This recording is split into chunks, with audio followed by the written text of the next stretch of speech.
All right, guys, today's plant of the week is the plumeria.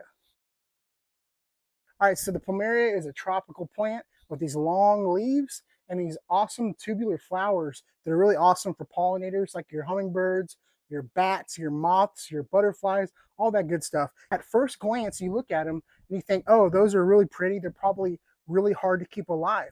But actually, plumerias are probably really easy for a first-time gardener to grow because they do not require a ton of water. So I water my plumeria twice a week. Plumeria don't like wet feet. That means when you plant them in the ground or in pots, you want them in well-draining soil. You don't want them sitting in a bunch of water, rotting the roots of these plants.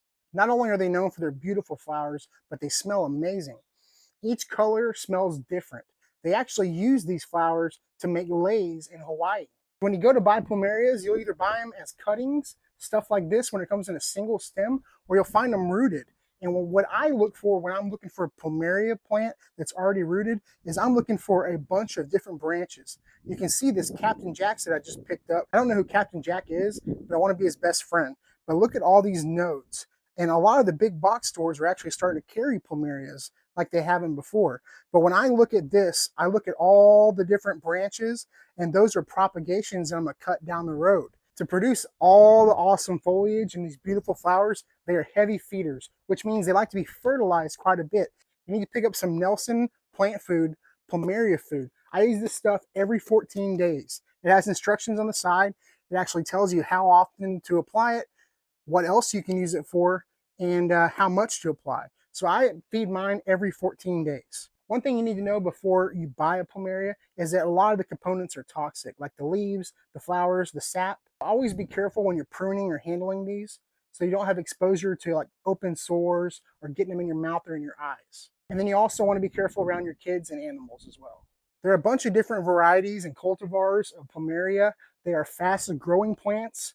This plant I got in December was probably closer to this size right here, and has grown probably a foot on this branch and a foot on this branch. Plumeria are not frost tolerant at all. A lot of people keep them in containers. They don't have big root systems, so you can put a bigger plant in a smaller pot to hold it for a longer period of time. Some people that put them in the ground, like in their flower beds, actually will go and rip the plant out of the ground and hang them upside down in the winter, and they go dormant. When they go dormant in the wintertime, they drop all their leaves, and you barely have to water them at all. Honestly, you don't have to do anything to them in the winter.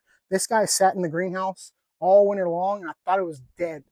And then as soon as I put it outside in the spring, it just went crazy. It grew from this to this in like 3-4 months. It's been wild, and they bloom like crazy. They love the full sun. They love the heat. Just don't overwater them. Typically, the biggest problem you have with plumerias is that you're overwatering them and you're not feeding them. So guys, I hope you all enjoyed this video on plumeria. If you want to see more plumeria content or you want to suggest a video for next week, drop it down in the comment section below, and I'll see you then.